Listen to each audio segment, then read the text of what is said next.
Yeah, Hey so I there, just welcome wanted the to ladies to know, like, ATL and 29, I a was just podcast where we look casually at the watching. That's NBA how I from the watch starting point basketball, and it's of every Atlanta. game. My name is Kevin Chouinard. I'm here with And was Glen just really Willis impressed and watching a team Tyler that won Jones. four We're games last recording year, on a on their way Thursday now to a night, 6-1 and season, for probably winning having a more games number this of week days even. off, But it's just fun to it see the seems like the turnaround Hawks and see have the a positive fair enthusiasm bit of and news happening. see the way they I just will rally start, I together, guess. lead one I don't know. This another, seemed like a big one to switch me, the not ball, necessarily big, etc. but And the Hawks yeah, just a lot of fun. waived Already miss watching them Seth play. Lundy They're coming from back for the a playoffs, two-way so contract. keep working, Do you young have any ladies. strong feelings there, one way or another? It's just unfortunate that Seth Lundy. It's unfortunate that Seth Lundy was always hurt, pretty much. Just like the Hawks need bodies with uh the other injuries that happened, and so it's just like they can't wait for this guy any longer. Even though I think he has a chance to be a good pro, but there's also some like at the NBA level. I'm not sure if his defense was ever going to translate. He just probably athletically wasn't there what they need from the forward position. So that might also go into it where it's a combination of he might not fit what the Hawks want to do now, especially on the defensive side of the floor, combined with he's just been injured basically his entire time, except for like a month or so since he's been in Atlanta. So it's a tough spot for him. Hopefully he can find a landing spot because I do think he has a chance to be a real pro in this league, but it just wasn't the timing's just been pretty bad with him, the Hawks. It also makes me curious if Kevon Harris might be headed for that two-way. I feel like he's been good enough that the Hawks are going to lose him if they don't upgrade his contract in some way. He's a real player who's done real things in the NBA. So I have no idea if that's something they're looking at. But if you look at that G League roster, he's one that kind of jumps out at you as an experienced player, kind of does some of the things the Hawks value. And so I just don't know if Lundy's injury situation might have made them look at that situation and think, we're going to lose Harris to some team who's going to offer him a real contract at some point. Um, we're 3.5 weeks from 10-day contracts being a thing. And so that the timing of that could be meaningful too. Yeah, and with Kevon Harris, like you might not think that he fits as a Kobe Buffkin replacement now with Kobe Buffkin out for the season because Kevon's a forward, but he's really a point forward. Like if you look at the way that College Park has been running their offense, it's running through him. So like there is some potential there if they wanted to elevate him. I guess the question, if I'm gonna phrase this as a question, like what do you think is going to happen in terms of the backup point guard position from here going forward? I mean, it seems like V's going to get first shot, right? I think Keaton Wallace deserves some. I mean, I thought Keaton Wallace helped them when they had injuries. They didn't win a lot of games during that stretch, but I went back and looked at kind of the stats, and he was a -5 on offense, and that was with no Bogey, no Hunter, right? And to me, that's a decent, kind of statistical kind of result, considering the players that he was playing with on that second unit. But he has a limited number of games that he can Exactly. play in, and he's played in a good bit already. And so they would have to most likely, move Zeller off the roster to be able to kind of upgrade Keaton into a spot where he can play. You know, I put a piece out on my Patreon today saying I think the right move is to be patient and let the market between now and the trade deadline figure out who's going to be buyers, who's going to be sellers. If you look around the league, there aren't that many really good backup point guards. It's a weird time for that right now in the league. There aren't a lot of guys that are ready to play. I think right now in a way that the Hawks need. So for me, like whether Veit just gets some, I mean, I love Veit. I think he's better as a secondary guy playing on the catch, weak side, all that sort of stuff we've talked about. But he's not terrible, playing with Jalen, playing with Bogey, playing with Hunter, presumably those guys. I think he fits, and that's manageable for a while. I think trying to jump the gun and say, go and find a solution right now, you're going to overpay. Teams are going to take advantage of your perceived sense of urgency around that gap. and those things. So for me, it's the trade deadline is not that far away that they can't wait a few weeks to see how that market starts to form. Luckily, they have some depth on the roster right now. I think they've been winning games without Kobe, you know, and so hopefully they continue to do that. But I still think it's something that ideally you address when when the opportunity presents itself. I still think there's a move to be made there that makes sense if one materializes. Yeah, unfortunately, probably the best one on the market was Dennis Schroeder. He just got traded already to the Warriors. So that was like, those were early scenarios we were crafting where like you could use Nance and some picks to get Schroeder, similar to what the more or less what the Warriors done. You get a really good player, play, 15, 18 minutes a night. That would have kind of resolved the backup point guard issue. But that's probably not a realistic option anymore. There are other like larger like trade targets, maybe Lonzo Ball, maybe Colin Sexton, but that's not something to do. Those guys are higher salaried and also higher tier players. Not necessarily they might not be necessarily what the Hawks are actually looking for, where they're really not looking for somebody who can play next to Trey, but who can play without Trey for 10 to 12 minutes unassisted, basically. And I don't know, it's tough to see who that is on the roster, or who that is available on the market, at least right now. But I don't think it's that big of a priority. Should be, even with the Kobe Buffkin injury. Just because they have a lot of ball handlers on the team, and they've kind of, I feel like they figured out how they want to play. I just think a lot of that, the backup, the non-Trey minutes can be resolved when Bogey starts playing better, playing with more intention on the offensive side of the floor, if that makes sense, where he takes control of the offense a bit more, because they kind of, he's been good recently, but he's I feel like he has another tier to go as a player. So that's probably what I'm looking at. To me, I said this on Locked On. I think the bigger issue is when Jalen is off the floor.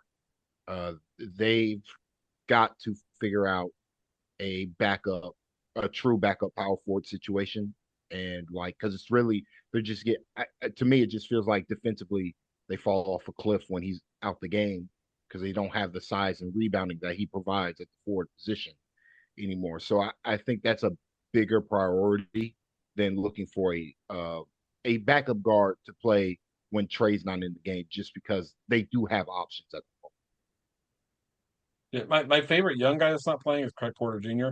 I mean, he's been good when he's played. Is he ready to step in and give you what you need right away? I mean, he's a polished young guy who's not playing at all. Now, will Cleveland do business with another team in the East that's trying to rise? That's a fair question. I would wager no. I think we're in and that's what there's another aspect of this where I don't think any teams are going to do Eastern Conference teams aren't going to do each other favors. Like another one is Cole Anthony, who when everybody's healthy for the Magic really doesn't even play. Yeah, but they're Uh, not getting rid of him now. Like they need no, him that's now what I'm. more than ever. Well, yeah, exactly that too. But I'm saying beforehand, Oh before yeah, that before. was the case, like Cole Anthony is a good basketball player who literally was not playing. Yeah. And so like and but the teams that could use a Cole Anthony, they're not going to give up real things of value to acquire him. And the Magic are in asset acquisition mode. They probably feel comfortable with their stockpile of picks, the quality of the players on the roster. Like they're not looking to sell off. So like prying Cole Anthony from the Magic just seems like an uphill battle, regardless of the fact that the Hawks and Magic are like direct competitors at the moment. So it's the backup point guard market. It's always a tricky, tough situation, and it's probably always going to be a tricky spot for the Hawks. But like I just think for me, they need to figure out the backup power forward situation because I what they're like Jalen, for as good as he's been, is just way too important to everything the Hawks are doing on both sides of the floor. Uh, and they've got to find somebody to provide something of value. It doesn't have to be everything Jalen does, but they need somebody to come in at the power forward position and be like, okay, I'm a good defensive player, and I can, and I can make the right pass. I got to play within the offense. I feel like that's a more not only not only is that more important for what the Hawks need to continue to win games, but it's also, I think, a little easier to acquire, if that makes sense. Because like backup point guard just seems like a tough market at the moment. Agreed. And the defense and rebounding for that backup power forward position becomes a lot more important because Onyeka Okongwu is out for at least 4 games, probably, more if the reevaluation is just sort of the beginning of the measurement of how long he'll be out. Like, are they going to keep Jalen on with Nance?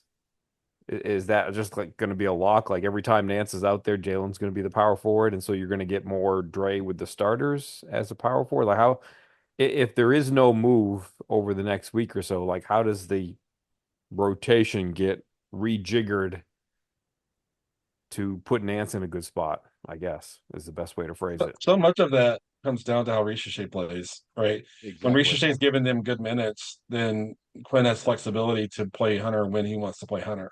Pull him off early in the third quarter early enough to set him up to close if that's what you want to do, etc. So I mean, so many things right now swing on Ricochet's play. And he's young. It's going to be up and down. Like none of it, that should surprise none of us. But when he's playing well, it really helps them have flexibility in how they manage the second half, particularly when he's not playing well and struggling, then they have to kind of extend the minutes of their top 8 guys, especially in a close game in the second half. So so much of it comes down to that.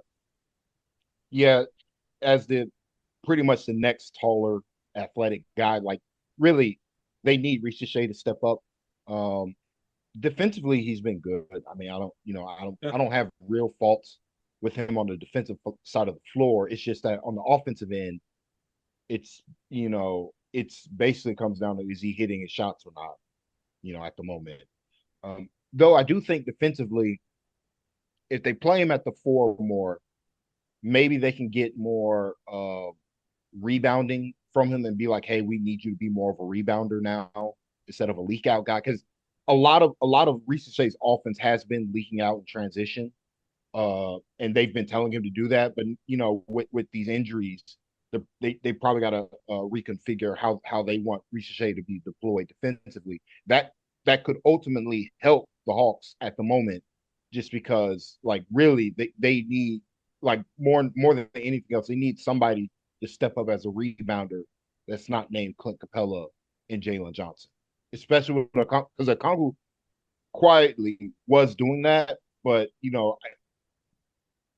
it also doesn't surprise me that Okongwu has come down with an injury. It has felt like, particularly the last couple of games, he doesn't have his burst vertically. And so this does not come as too terribly of a surprise. That said, I thought he was playing some really good basketball in spite of these injuries. I think he found a way to manage through the pain, but it probably got too much. And so they're going to try to figure something out with his knee now. So hopefully it's not a serious thing, but anytime it's a knee, anything, everybody's guardrails are up. But they're going to need Ricochet ultimately because he's pretty much him and Jalen are the big athletic forwards on the team. He's going to just have to step up as a defensive rebounder and also as a weak side rim protector. Really be that backup power forward because you know unless they're going to go out and acquire a Dorian Finney-Smith, their options are pretty limited, even in the trade market of finding that type of player. Because forwards just cost so much. Like while that player is easier to identify and he's available to be traded for, they are not cheap. So it's like how much do you want to spend on this season in particular is also a question the Hawks have to ask themselves.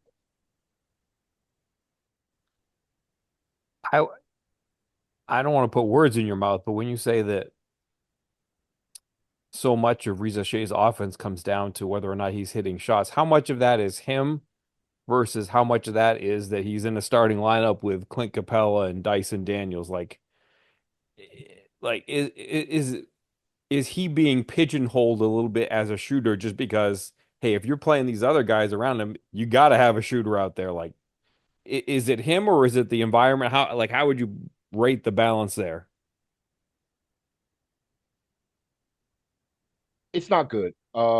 And it seems to have gotten worse in the last couple weeks.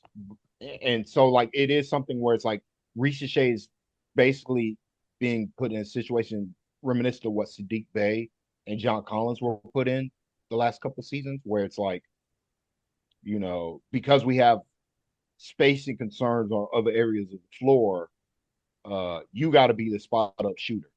And so, like, especially for a young guy who doesn't have any, uh, a consistent track record in the NBA, like that can be pretty challenging. That said, uh,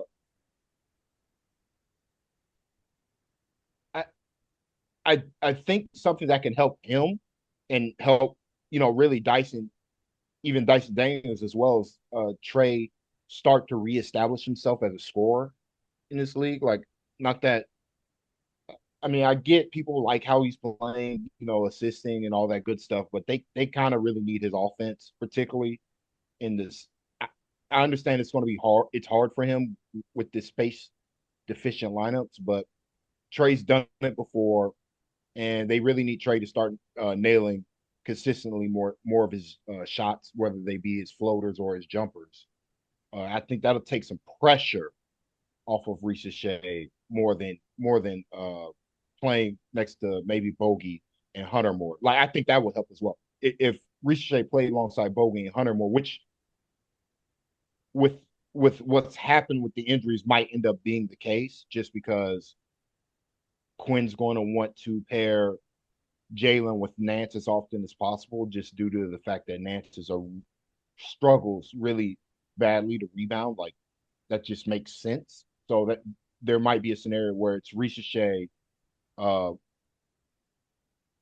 you know, Shea just getting more time with more spacers potentially, because he might be on the floor as well alongside Jalen, just to get as much size as possible. I don't know. We'll see. The Spurs game coming up is going to be an interesting matchup. Just because luckily the Spurs are a skinnier team, so that might bode well for Shea overall. Where his struggles are, I've said it before, with physicality. So like that might make it easier to just have him be out there as a power forward doing power forward things. There's also some role overlap with Dyson and Shea, right? Dyson's a slasher cutter. And right now, that's where Shea is best. And he has to kind of seed that role. And Dyson's further along in his development in that role. He's better in that role right now. But I think that makes it hard. That also makes it hard on Shea that Clint's often in the way of cutters and slashers, because of where he needs to be offensively. But Dyson's just the right investment in that role, so he has to become a spot up shooter, and he's not really developed yet as a shooter to the level you'd want for a guy playing alongside Dyson, in my view. Uh, it's been a while since we've recorded. Glenn, do you have any thoughts about the NBA Cup, the way that ended for the Hawks, or thoughts on Torian Prince and Darvin Ham never ever losing in the NBA Cup? Any NBA Cup thoughts you want to share before we let this one pass by the wayside?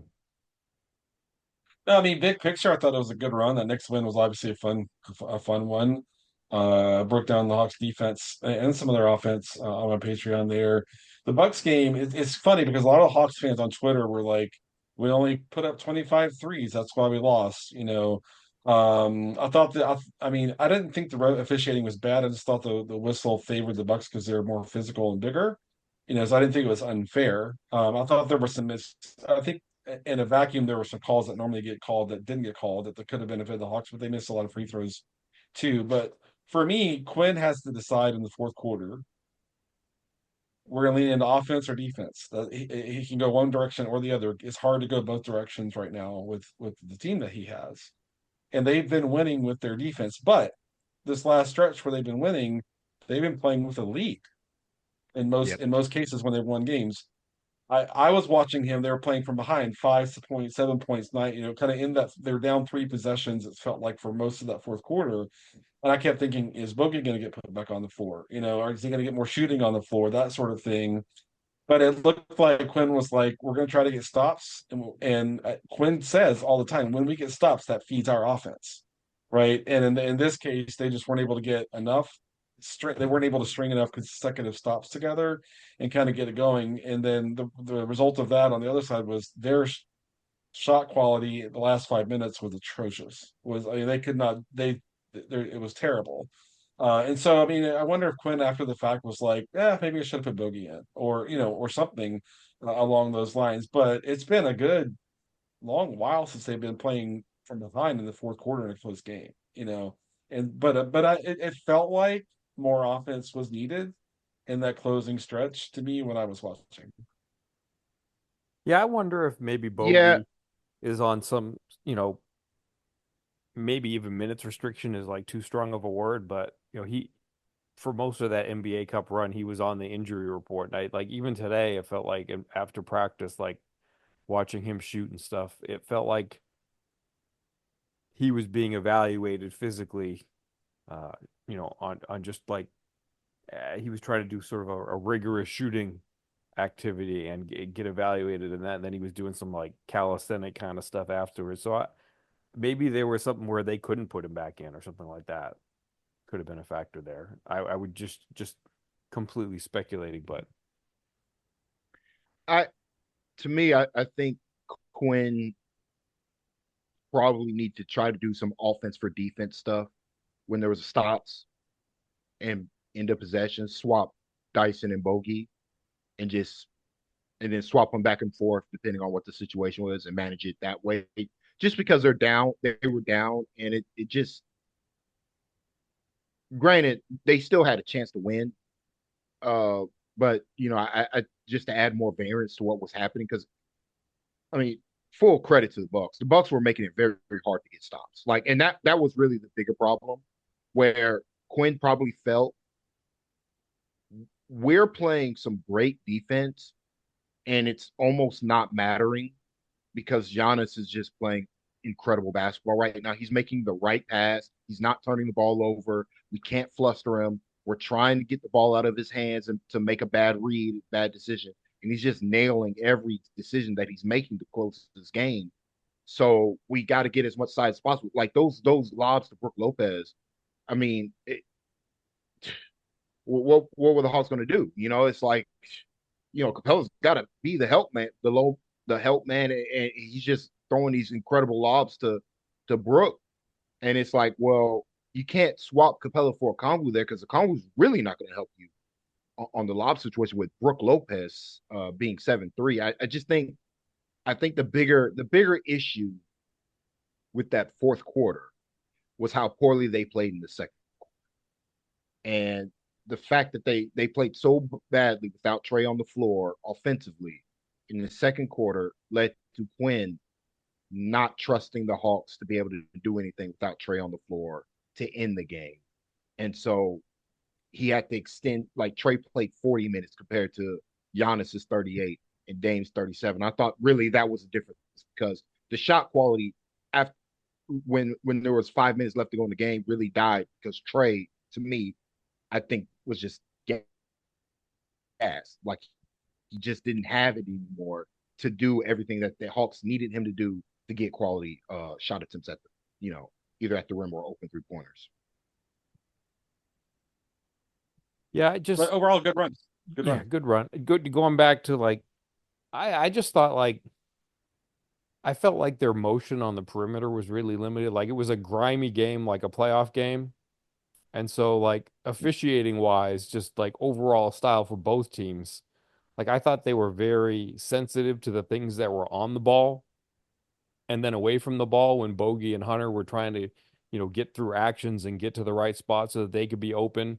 Like they just couldn't get free. There was a lot of hand grabbing with some subpar defenders. Like the Bucks were trying to get 20 minutes out of AJ Green and 20 minutes out of Chris Middleton, who doesn't like Chris Middleton used to be a pretty good defender, but like the version that's there like a week back from injury, like he was not a good defender in that game. But he's just a lot of like jersey tugging, a lot of holding and stuff on the perimeter. And if you're not going to be able to get stuff at the rim, and the Bucks make that really hard, you kind of need those guys to get free on the perimeter, and they just couldn't. Yeah, it's one of those things where it's like, what do you do? Like the officials, and then in the fourth quarter, they start calling everything, Yeah. which was kind of weird. But the Hawks still couldn't capitalize on that. So it was a loose whistle, or it was a lax whistle, maybe I'll say the first three quarters, and then the fourth quarter they totally swung it the other way and started calling everything. And you're watching that. Well, maybe this will get the Hawks in the bonus early. Maybe Trey can take advantage of that, but it didn't work out that way. They were playing from behind, and had to play fast, and we're trying to get early shot clock. And the Bucks did a great job just playing situational defense, really good situational defense. They're a veteran team. They're a really experienced veteran team, and they looked like it in that game, in the fourth quarter particularly. Uh, Thoughts on the Spurs game? Like what's going to be the key going up against Wemby? Is it in any way similar to what challenges they faced against the Bucks? Is it going to be different? Like what is it going to take to get the Hawks on track on offense, given that for a lot of the minutes it's going to be really tough to score at the rim?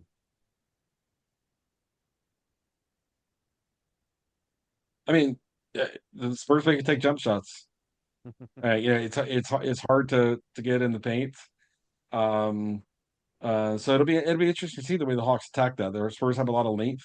They're not super strong, right? Like Tyler mentioned earlier, they're more of a kind of a skinny team, but they have a lot of length and they throw a lot of length at you.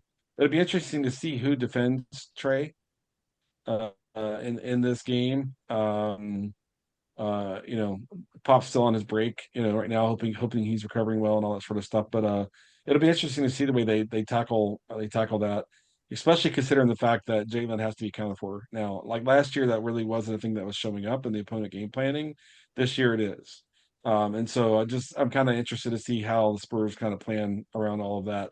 They probably have a specific plan for when Trey's off and Jalen's kind of running the offense as he does. They probably have, that pretty well kind of figured out, I would think.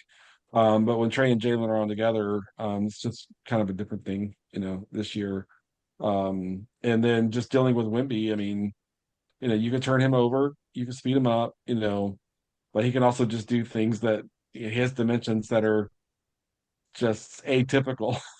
And if he gets 5 to 7 plays a game where it's just like he's the only dude that could, take one step from that spot. I mean, not all that unlike Giannis, especially when Giannis was young, and that was really all Giannis was doing when he's young. Wemby came in with a more developed game because of his, pro time in Europe and things like that. Um, but you got to be physical with him. You have to be physical with him and see how he responds to that. Yeah, it's interesting because the last time they played, Trey really took Wembanyama to school as a pick and roll player. So it's going to be interesting to see how if Wembanyama's made any adjustments to that because Trey is probably a uniquely different type of basketball player than what Wemby's used to playing against. Like Trey is not afraid of his jump shot getting blocked for one. You're just not going to scare him that way. And he's also has immense composure where he's going to wait for you to make the decision, even with his, outrageous, length or whatever. If you're not solid in your foundation, he will expose you as a defender, any of your flaws. So like I think if Wimby's not fundamentally sound on the defensive end, I'm not worried about him against when Trey's on.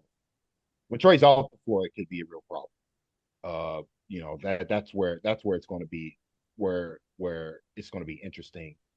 Uh, but yeah, I'm with Glenn. They just have to be physical with him. I actually think when they played, Jalen actually did a really good job against Wembanyama. Just because he's so much stronger than he is and he's quicker, and so like a lot of his moves just don't work. Capella, they're going to need they're not going to need what Capella did against Jokic. Uh, they're going to need what Capella does against like in the fourth quarter against Joel Embiid. Is the only way I can describe it. Like he can't be lax. He can't be like, oh, I'm just going to give up the jumper. I'm not going to contest. I'm not going to run out towards him. Like, Wembanyama's not a good jump shooter, his percentages wise. But if you're just going to let him take practice 3-pointers, he will hit them regularly. So you're going to have to defend him as if he's a quality shooter, force him to put the ball on the floor. You want Wemby in general. You want Wembanyama putting the ball on. You want him to try to drive by. His handle, it's good for his size, but it's not good for an NBA player. So it's like if he's dribbling, you're winning. You got Dyson Daniels, you got Jalen Johnson, you even got Trey Young. Like we got guys who are going to dig. Wembanyama's not the most fluid passer. Like you have to force him to be a driver. You cannot be afraid to get beaten off the dribble. You got to trust your teammates. To me, that's the assignment with Capella. If he's guarding him to start the game, he's got to trust his teammates are going to have his back if he gets beat. I thought when they played the Nuggets, I thought that was the thing that he wasn't doing to start the game. And then the game, but granted, it was understandable for him to believe that because it was Larry Nance behind him. So it's like uh, he's got to trust that Jalen's going to have his back. And Jalen and Ricochet, like these are good defenders that he's playing with. He's got to trust his guys behind him the way that his teammates trust him. Because like if they can just force him to driver, get him in turnovers, we're playing in transition, we're looking good. But and there's another factor, the Chris Paul factor, who he's still really good. He's still a pro, um, but he is limited as a ball handler at his big age. So it's going to be interesting to see who defends Chris Paul. I would assume it's Dyson, but I'm not sure. And I actually don't know who's going to start for the Spurs. They've had some injuries to their perimeter players, so it's going to be interesting to see what the alignment's going to look like. I could totally see Trey getting the Chris Paul assignment. That would make sense to me just because Chris Paul's such a limited ball handler now. He's more just a passer, floor, like get the ball. Like he's not even a. I don't even know if he can bring the ball up the floor. He's the bring the ball up the floor guy. So it's going to be interesting to see who the Hawks have who assigned. But I think the Hawks match up pretty well just because, like I said, even though Wembanyama's like taller, the Hawks are the bigger team, and they've done pretty well against skinny basketball teams, especially Jalen, who really feeds on like smaller, weaker defenders at the moment with his force and physicality.